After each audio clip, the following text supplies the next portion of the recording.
La Voz de América presenta. A 12.000 fallecidos se acerca el saldo de los terremotos en Turquía y Siria. La ayuda humanitaria se complica aún más en el país árabe. Reacciones encontradas deja el segundo discurso sobre el estado de la nación del presidente Joe Biden. Además, no nos dan la confirmación de que por decir el día que es y la hora, no nos aparece. Migrantes en Tijuana denuncian problemas con la aplicación CBP One. Y el gobierno de Nicolás Maduro realiza una millonaria inversión en estadios, esto pese a la crisis que padecen los venezolanos.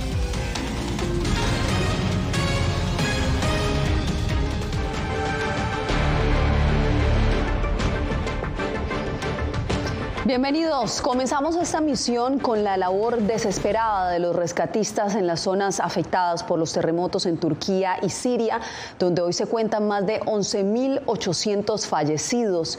Pilar Cebrián nos envía el reporte desde Antioquía, capital de la provincia turca de Hatay. Estamos en Antioquía, es una de las ciudades más grandes afectadas por el terremoto de Turquía, a solo unos pocos kilómetros de la frontera con Siria, y aquí la devastación es absoluta. Prácticamente hay edificios derruidos en casi todas las calles. En la vía principal se encuentran escenas apocalípticas. Ahora mismo, por ejemplo, están sobrevolando unos helicópteros militares, y lo que nos encontramos, por ejemplo, a las puertas de los edificios son víctimas llorando, como una chica de 32 años, Muge, que lloraba porque decía que su madre estaba dentro, en el segundo piso, en un edificio que había colapsado y que todavía no habían conseguido rescatarla. Llorando decía que Antioquía es una ciudad muerta, decía que es una ciudad que nunca va a recuperarse, y esta es la terrible situación que nos estamos encontrando en el día de hoy en esta ciudad. Lo que sí que sorprende es que, a pesar de ser una de las ciudades más grandes, apenas están llegando equipos de rescate, y por eso hemos visto hoy voluntarios, incluso un grupo de montañeros, que ellos con sus propias manos están rompiendo los muros o levantando los tabiques para conseguir sacar a esas personas que todavía están esperando ser rescatadas bajo todos los escombros. Esta es la situación que nos encontramos aquí en Antioquía. Para La Voz de América, Pilar Cebrián, desde Antioquía, Turquía. Y esto del lado de Turquía, pero los estragos de la guerra civil que por años ha enfrentado Siria han salido a relucir tras el sismo. En el siguiente reporte, Jacopo Luzzi nos explica por qué la nación árabe afronta hoy grandes obstáculos para recibir la ayuda internacional. En Siria, más de 2.600 personas murieron en el terremoto hasta ahora, según el Ministerio de Salud de Sirio. En medio del desastre, Siria, ahora como en los últimos años, enfrenta un grave problema para acceder a la ayuda internacional, debido a la guerra civil que lleva más de una década y que había causado una profunda crisis humanitaria ya antes del terremoto. Las condiciones aquí son muy difíciles, no sé qué decirte. Hay muchas víctimas que aún no han sido encontradas. La guerra civil empezada en 2011 ha dividido el país en tres partes, entre el gobierno de Bashar al-Assad, las fuerzas kurdas y, en el noroeste afectado por el temblor, la oposición siria. Bombardeos, enfermedades, recursos mínimos y una dependencia casi total de la ayuda internacional, que el gobierno sirio restringe y que entra solo desde Turquía por el cruce de Bab al-Hawa, el único permitido por las Naciones Unidas, con Rusia aliado del gobierno, que ha forzado el cierre de todos los otros cierres. Desde el comienzo del terremoto, la carretera que va de Gaziantep a la frontera hasta el punto de transbordo resultó dañada y esa carretera se cerró. Por lo tanto, no pudimos enviar ningún artículo de socorro y estábamos buscando rutas alternativas. Mientras el camino hacia Bab al-Hawa podría reabrirse pronto, en el noroeste de Siria empieza a faltar todo: comida, cobijas, gasolina. Una crisis que empeora cada día. Jacopo Luzzi, Voz de América. Y el gobierno de México envió un grupo especializado de búsqueda y rescate urbano a la ciudad de Adama, en Turquía. Javier Egar conversó con los renombrados topos de Tlatelolco justo antes de emprender su viaje. Tras 22 horas de vuelo, llegó a Adana, Turquía, el primer grupo de mexicanos que colaborarán en tareas de búsqueda y rescate de personas atrapadas bajo escombros tras el sismo. El corazón del equipo son los binomios caninos, son 16 binomios caninos, especialmente entrenados para lo que en este momento es la emergencia, la urgencia, lo inmediato, que es el rescate de personas. La rescatista Annette López explicó cómo está conformado su equipo. Ella es Julie, tiene 8 años, soy su manejadora y entrenadora, y por parte del equipo también van 3 compañeros nuestros caninos, con sus manejadores, que es Edgar y Daniel, que van a Bala, a Orly y a Rix. Los renombrados topos de Tlatelolco ultiman detalles antes de partir. Estamos llevando, para el caso de Turquía y posiblemente Siria, equipo de demolición manual, equipo eléctrico de demolición, también algo de combustión interna y para montar un puesto médico. Fernando Álvarez asegura que los topos van decididos a todo. El objetivo es lograr recuperar la mayor cantidad de víctimas posibles en el menor tiempo posible sin ponerlas en riesgo. Y es que con el correr de las horas se reducen las posibilidades de encontrar sobrevivientes, algo que saben bien los mexicanos que han vivido terremotos de gran intensidad como el de 1985 y 2017. Javier Egar, Voz de América, Ciudad de México.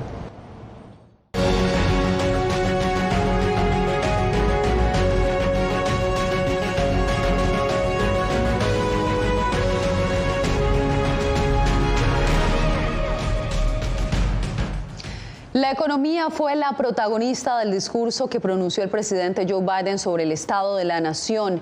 El mandatario además invitó al nuevo Congreso a trabajar juntos para fortalecer la competitividad del país y crear más empleos. Jaime Moreno nos hace el recuento. En su segundo discurso del Estado de la Nación y ante una Cámara de Representantes ahora controlada por los republicanos, el presidente Joe Biden destacó las múltiples iniciativas legislativas aprobadas con respaldo bipartidista e invitó al nuevo Congreso a seguir buscando consensos en medio de las diferencias políticas. Firmé más de 300 leyes bipartidistas desde ser presidente. Si pudimos trabajar la última vez juntos, no hay razón para no poder trabajar juntos hoy en este nuevo Congreso. El presidente Biden centró su discurso en la economía, la aprobación de las leyes de infraestructura de semiconductores para traer de vuelta su producción a Estados Unidos y la ley para reducir la inflación que contiene recursos para impulsar la competitividad de las industrias y acelerar la transición energética. 800,000 nuevos empleos de manufactura antes de entrar en vigor esa ley. Con esta nueva ley vamos a crear cientos de miles de nuevos empleos en todas partes del país. En materia de política exterior, el mandatario aprovechó para enviarle un mensaje a China. Tengan por seguro, si China amenaza nuestra soberanía, actuaremos para proteger nuestro país y así lo hicimos. Luego del discurso del Estado de la Nación, los republicanos se pronunciaron cuestionando la gestión del presidente Biden.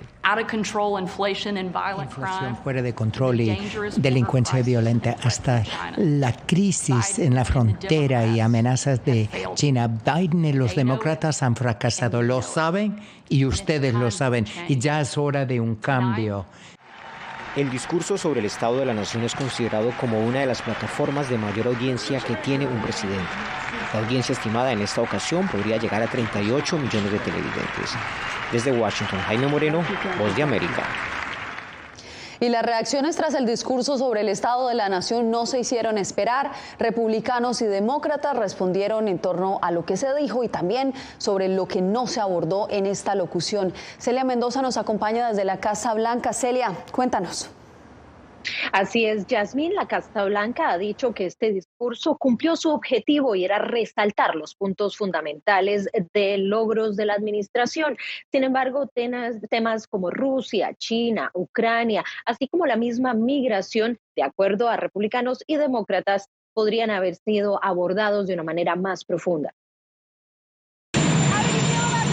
Mostrando su pulgar hacia arriba mientras abordaba el avión presidencial, respondió este miércoles el presidente Joe Biden a la pregunta de la prensa de cómo se sentía tras su discurso.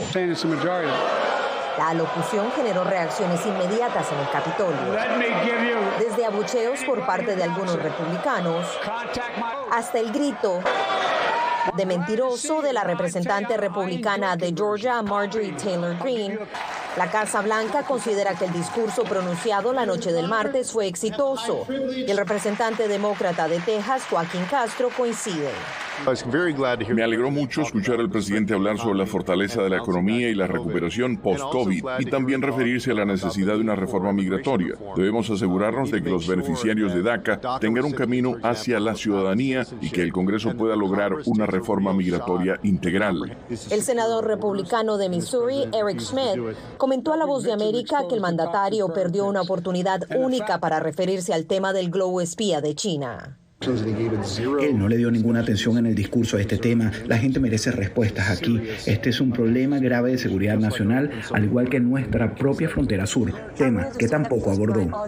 Biden resaltó el impacto de los ingresos temporales humanitarios en su discurso al asegurar que la migración irregular en la frontera sur se había reducido en un 97%. Y además pidió al Congreso apoyar sus esfuerzos para solucionar el tema de la migración. Creo que uno de los acontecimientos positivos es que tenemos escasez de mano de obra en muchas partes de este país. Si podemos aprobar una reforma migratoria integral, nos ayudará con nuestra economía, por lo que lo correcto es lo justo y tiene sentido desde el punto de vista económico. El presidente también aprovechó esta oportunidad para instar al Congreso a que levante el techo de la deuda y dijo que él tenía una lista de reducciones que podrían bajar el gasto del gobierno, lo que podría llevar a los republicanos a considerar esta medida lo antes posible. Yasmín. Celia, te agradezco por el reporte. Y ahora pasamos a Londres, desde donde el presidente Volodymyr Zelensky se dirigió a sus aliados y los instó a enviar aviones de combate a su país. Zelensky fue ovacionado al pronunciar un histórico discurso ante el Parlamento británico, en el que fue su segundo viaje al extranjero desde que comenzó la guerra. El mandatario ha intensificado su llamado para que más naciones amigas envíen tanques, aviones y misiles a medida que se acerca el primer aniversario de la invasión de Rusia a Ucrania. Usted quédese porque en breve tendremos un adelanto de lo que podría pasar con el juicio contra el exsecretario de Seguridad de México, Genaro García Luna.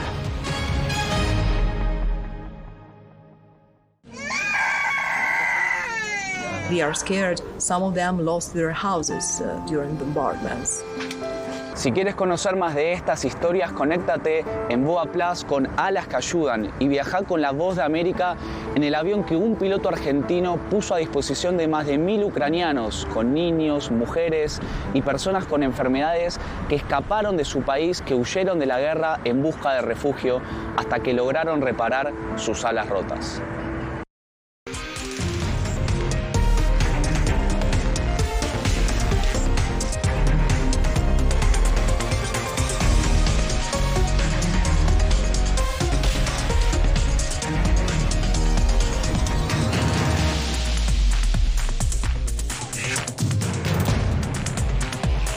Venezuela 360, cada semana por La Voz de América. ¿Qué tal? Desde Washington comienzan las noticias en El Mundo al Día. Día a día, desde la capital de Estados Unidos y donde se producen las noticias que más te impactan. El objetivo es llegar al otro lado de la frontera para pedir asilo. La Voz de América te conecta con El Mundo al Día. Los hechos más allá de la noticia, para que tomes decisiones bien informadas, en el lenguaje que quieres, donde quieras y como prefieras. Conéctate con El Mundo al Día. Actualidad. Vamos a ver otra cepa nueva y otra cepa nueva. Análisis. En realidad, mucha de esta gente va a quedar parada de nuevo y va a ser una tragedia humana. Debate. Dejen la obsesión. La obsesión la tienen ustedes. Con la información más allá de los titulares. El tema energético es algo que se está analizando. La inflación es un problema global. 30 y 50 metros están ya las tropas. Su respuesta, doctor. Todas las semanas por La Voz de América.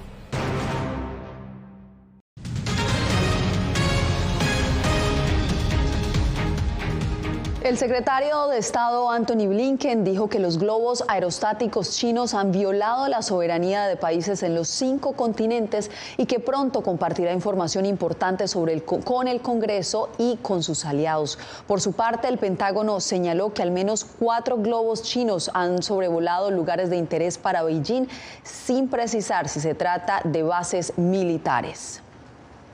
En Tijuana, en el oeste de la frontera con México, aumenta la llegada de solicitantes de asilo y con ella la frustración de algunos usuarios por la aplicación CBP One, recientemente lanzada por el gobierno estadounidense. Vicente Calderón nos trae el reporte. Los recientes cambios en la política migratoria estadounidense parecen atraer más gente a Tijuana. Sí están llegando venezolanos, sí están llegando cubanos, pero ya directamente del sur. Estados Unidos abrió la posibilidad de pedir asilo mediante la aplicación CBP One, sin importar nacionalidad.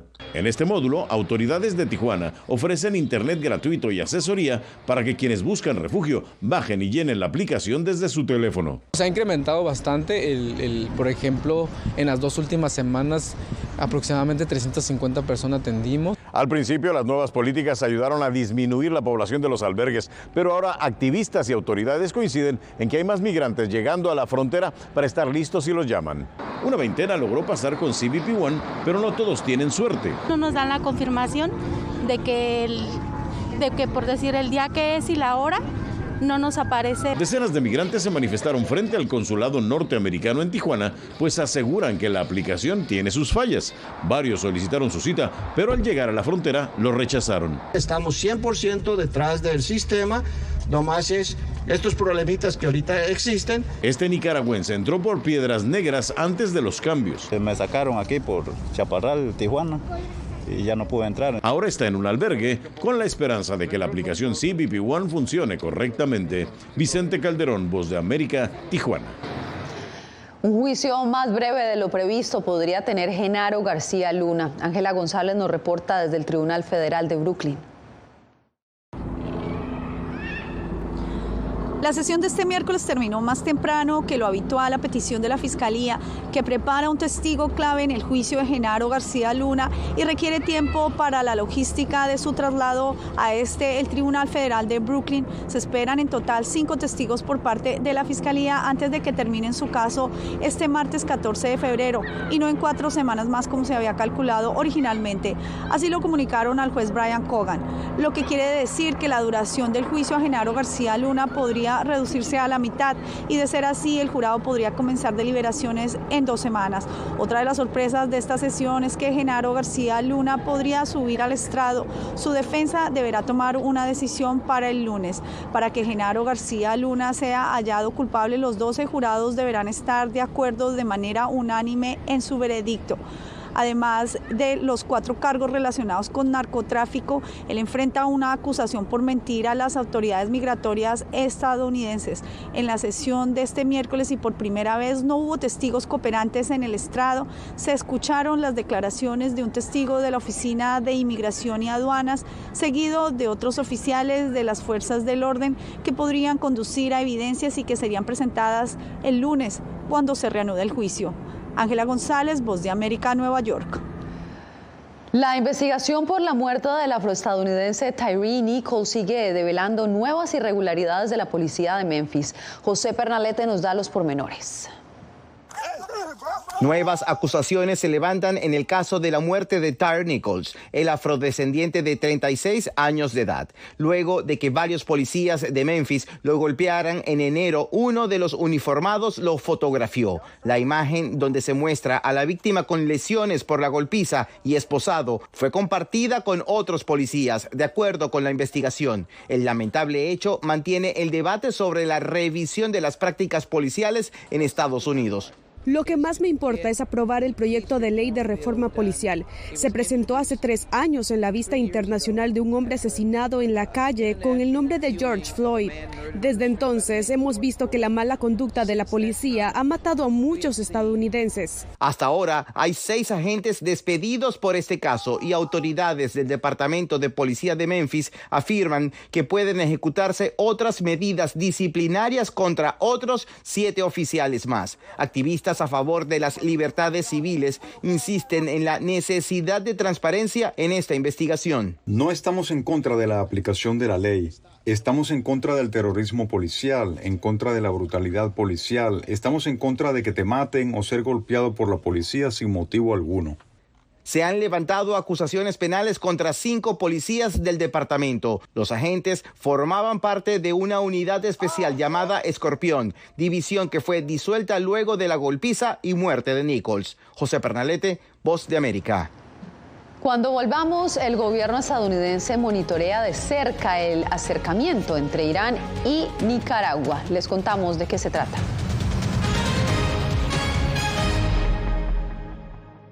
Si contamos toda la energía que están consumiendo acá, ¿para cuánto alcanzaría? Y más o menos yo calculo para 20.000 casas. Villarrica, la fiebre de la minería de Bitcoin en Paraguay. Una producción especial de La Voz de América. Encuéntrala en vozdeamerica.com y en todas nuestras plataformas.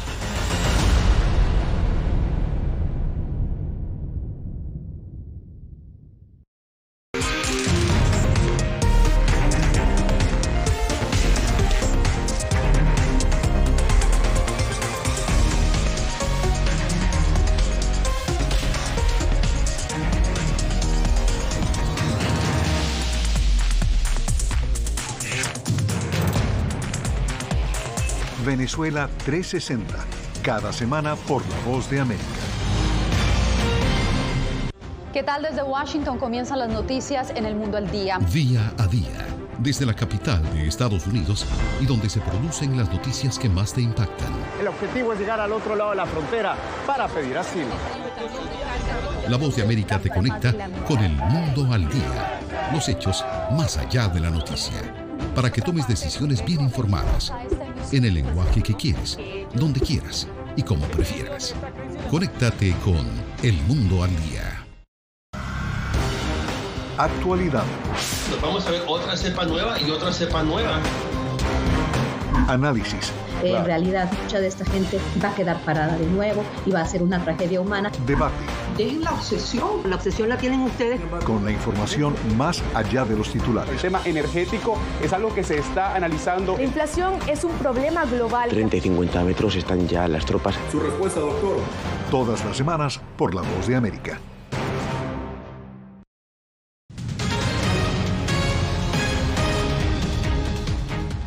Nicaragua e Irán estrechan sus relaciones bilaterales con un nuevo acuerdo sobre cooperación y consultas públicas. Donaldo Hernández nos trae el informe. Un portavoz del Departamento de Estado expresó a La Voz de América que la reciente visita de funcionarios iraníes a Nicaragua ha sido monitoreada por las autoridades de la Casa Blanca. Seguimos observando muy de cerca las relaciones de Irán con los países del hemisferio occidental, incluidos los planes de cooperación con Nicaragua. No tenemos más comentarios en este momento, excepto para decir que nuestras sanciones relacionadas con Irán se mantienen sin cambios. La visita a Nicaragua del máximo representante de Irán fue para firmar un nuevo acuerdo de cooperación y consultas públicas.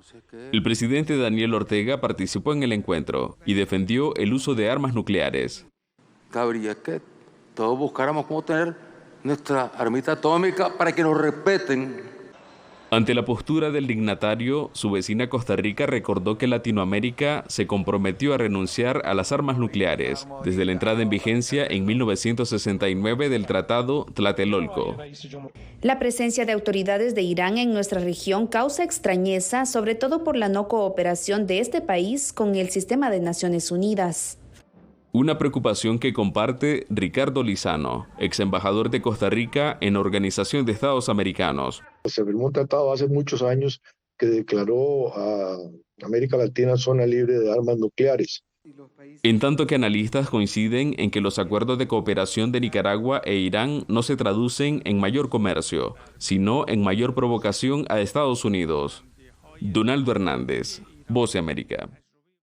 Vamos a Perú, donde residentes de la ciudad de Secocha rescataron finalmente sus pertenencias tras el deslizamiento de tierra que sepultó parte de esa población. Las lluvias constantes del fin de semana desencadenaron los deslaves que enterraron a 5 pueblos mineros de oro en el sur de ese país.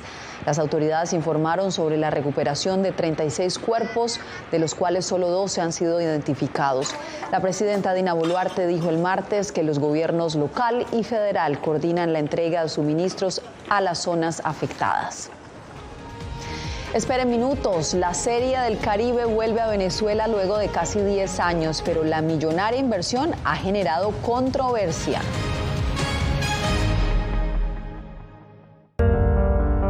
En tiempos de cambios, cuando el mundo parece incierto y lo que escuchamos no refleja lo que vemos, buscamos la verdad. A través de la pantalla de la... Cuando nos cuentan solo una parte de la historia, perdemos la confianza. En momentos de crisis, nuestros sueños, esperanzas y deseos de un mejor mañana dependen de una prensa libre. En La Voz de América te traemos las historias que la gente se arriesga a ver. Conectamos el mundo y lo unimos con la verdad.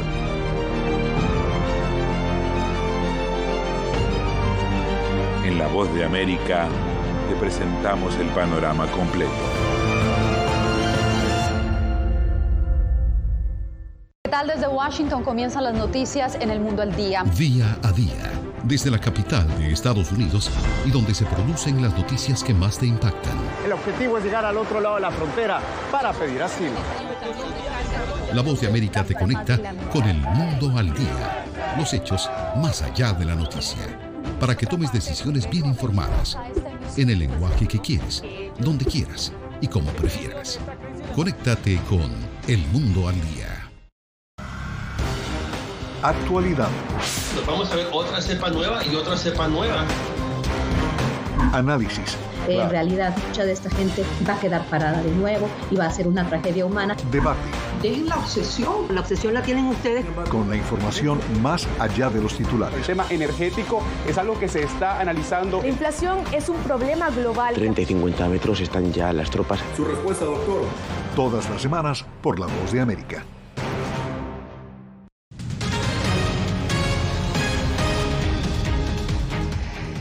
Actualizamos la información en El Mundo al Día y nos vamos para Venezuela, que celebra la primera serie de béisbol del Caribe en casi una década con la inauguración de 2 sofisticados estadios. Álvaro Algarra nos reporta que muchos apoyan la iniciativa, pero otros la critican. Veamos por qué. Son imponentes los 2 estadios construidos en Venezuela para esta edición de la Serie del Caribe, un torneo que disputan los campeones de 8 ligas profesionales de béisbol. Nosotros somos de Curazao y Venezuela nos invitó, entonces estamos muy contentos. Yo no sé si Venezuela o el Serie del Caribe invitó a Curazao, entonces estamos muy contentos que podemos participar. El estadio está muy tremendo. Hasta ahorita ha sido muy buena la Serie del Caribe, una seguridad increíble.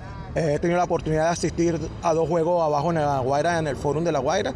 Pero muchos ciudadanos cuestionan que el gobierno de Nicolás Maduro haya invertido en la construcción de 2 megaestadios y no en áreas claves de la sociedad venezolana. Hoy la realidad en Venezuela es muy clara. La prioridad en Venezuela no puede ser hacer un estadio. No puede ser poner un indio en una autopista. Debe ser resolver de manera inmediata para activar el aparato productivo la mano de obra calificada de los trabajadores. Obviamente hace falta ese dinero para otras cosas. La prioridad hay muchas, ¿no? Dentro de esa la salud, la educación, por supuesto.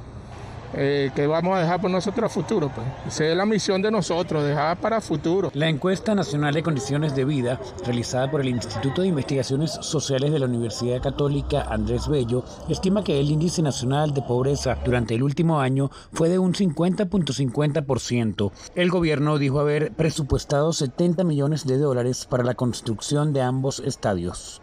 Álvaro Algarra, Voz América, Caracas. La superestrella del básquetbol LeBron James rompió uno de los récords más sagrados de la NBA. Se convirtió en el máximo anotador de todos los tiempos. Con 38.390 puntos, LeBron James superó el récord de Kareem Abdul-Jabbar, quien se retiró en 1989 con 38.387 puntos y vio en primera fila, a propósito, el juego juego de este martes por la noche que enfrentó a los Ángeles Lakers con los Oklahoma City Thunder, una marca histórica y asombrosa. El lugar, que estaba lleno de aficionados y también de famosos, celebró cada cesta que hizo LeBron James, que incluso se tuvo que detener por unos minutos para ir a celebrar con su familia. Con esta noticia llegamos al final de esta emisión.